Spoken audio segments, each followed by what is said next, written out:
Merhaba, kanalıma hoş geldiniz. İzmir'in Urla ilçesinden herkese selamlar. Bu hafta videomuz daha önceki haftalardan biraz daha farklı olacak.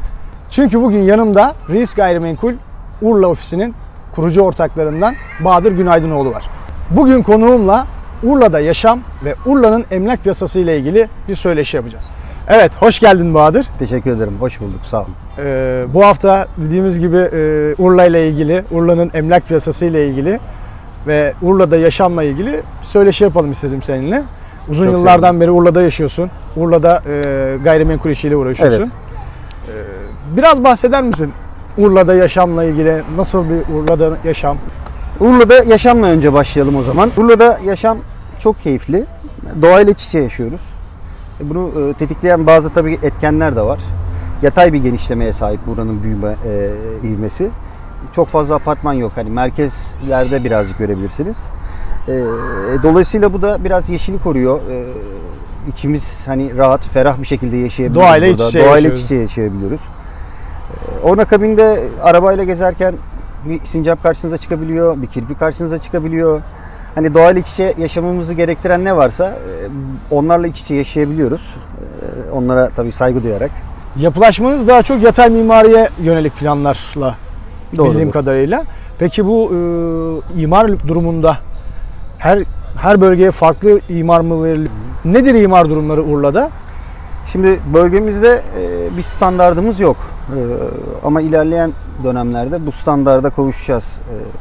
Büyükşehir'den aldığımız bilgiler doğrultusunda size bunu söyleyebilirim.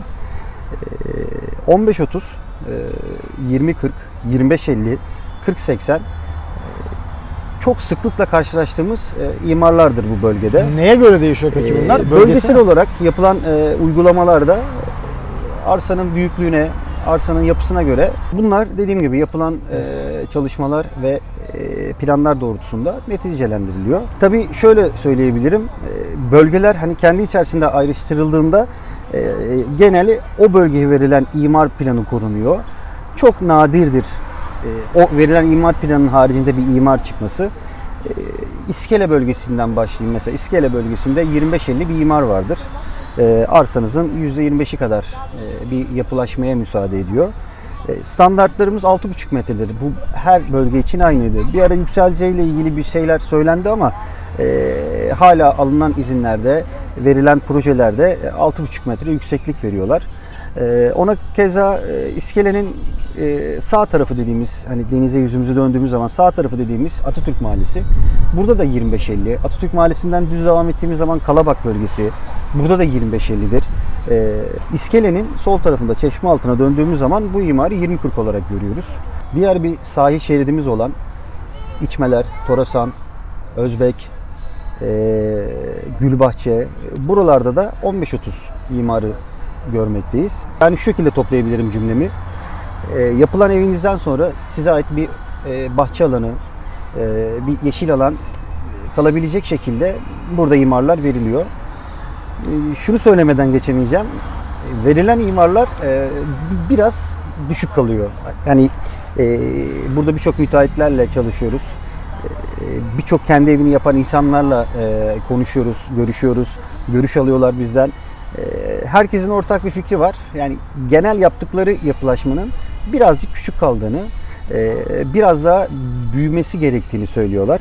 Benim kastettiğim bahçe alanının daralması değil. Urla bölgesi bildiğim kadarıyla dışarıdan çok fazla göç alan bir bölge. Doğrudur. Daha çok hangi şehirden, hangi bölgeden insanlar Urla'yı tercih ediyor? Daha çok İstanbul bölgesinden akın oluyor buraya. İstanbul, Ankara, Adana. Ama bunun %95'i İstanbul diyebilirim. Çünkü burası hem şehrin içindesiniz hem şehrin dışındasınız. Yeşille iç içesiniz. İzmir'de bir işiniz olsa yaklaşık buradan yarım saat içerisinde İzmir'de istediğiniz noktaya ulaşabiliyorsunuz.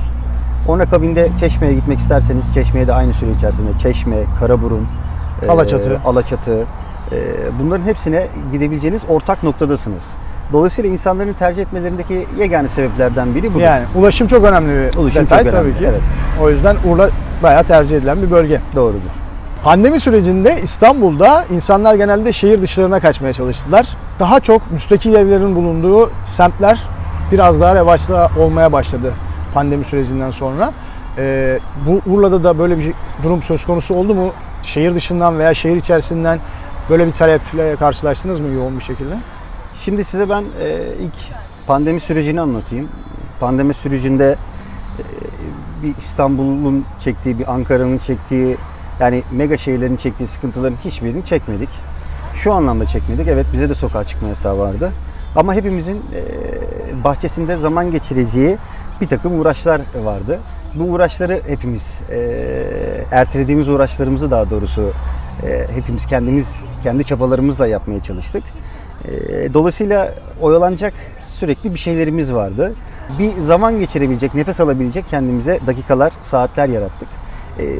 Dolayısıyla bu da bizim pandemi sürecini atlatmamızda bayağı faydalı oldu, bayağı güzel oldu. Pandemi sürecinde gayrimenkulü anlatmam gerekirse, yani gayrimenkul satışlarını anlatmam gerekirse, pandemi döneminde siz de biliyorsunuz tapular artık yeni bir sisteme geçmek zorunda kaldılar. Web tapu sistemine geçti. Web tapu sistemine geçildi. İlk zamanlarında bunun bayağı bir zorluklarını çektik. Çünkü birden yığılma oldu. İnternet kullanamayan, herkes yaşadı onu, evet. İnterneti kullanamayan bazı vatandaşlarımız telefonla bu randevuları almak istediler. Dolayısıyla her iki noktada da insanların belirsizliğinden dolayı bayağı bir yığılma ve sıkışma oldu. Ama bu süreci de bir şekilde atlattık. Bu süreci de bir şekilde anlayıp tekrar yeni sistemde, yeni standartlarda tapuları yapmaya devam ettik. Peki çok şehir dışından, farklı illerden yoğun bir talep aldınız mı, geldi mi? Evet, size söylediğim gibi insanlar dairelerinde bu pandemi sürecini geçirdikleri için çok sıkıldılar. Çocukları evde enerjilerini atamadı. Anne babaya bu anlamda çok büyük rol düştü. Ki anne babalar da evlerinden çalışmak zorundalardı. Bunları göz önüne alınca insanlar yaptıkları planları, Ege'ye göç, Ege'de yaşam planlarını daha öne aldılar. Hızlandırmış oldular. Çok fazla hızlandı. Pandemiden sonra inanılmaz bir talep arttı. Urla bölgesine, Çeşme bölgesine, Foça'ya, Karaburun'a bayağı bir talep arttı. Size şöyle söyleyebilirim. Tapudan satış için randevularınızı 15 gün sonrasına, 20 gün sonrasına veriyorlardı. Urla'da yaşam dedik. Urla yazlık bir bölge. Evet. Ne kadar sürüyor yaz ayları, sezonunuz ne kadar sürer? Birçok yazlık yer gibi Urla'nın sezonu da okulların kapanmasıyla beraber başlıyor. Okullar açılıncaya kadar çok hızlı bir şekilde devam ediyor. Fakat İzmir'de yaşayan bazı vatandaşlarımız var. Onlar hafta sonları da devam ediyorlar bu süreçte. Şehir merkezine yakınlığın Şehir merkezine avantajı. yakın olduğu için. Urla'da gördüğüm kadarıyla çok fazla tarla var. Evet. Neler yetişiyor Urla'da? Urla'da birçok şey yetişebiliyor. Fakat önceliğimiz bizim topraklarımızla alakalı muhtemelen. Enginar yetiştiriciliği ve zeytin yetiştiriciliği. Zeytin, zeytinyağı dediğim gibi bu topraklarda gerçekten bereketli oluyor. Hatta bakın gene bir zeytin ağacının altında bir söyleşi yapıyoruz sizle. Evet. Dediğim gibi birçok şey yapılıyor ama önceliğimiz enginar ve zeytin. Urla otlarıyla da meşhurdur. Hatta ot festivallerimiz de vardır. Evet, onları da soracaktım. Evet, enginar festivalimiz, ot festivalimiz. Gerçi pandemiden ötürü bunların hepsi ertelendi. Bu sene hiçbir şey yapamadık.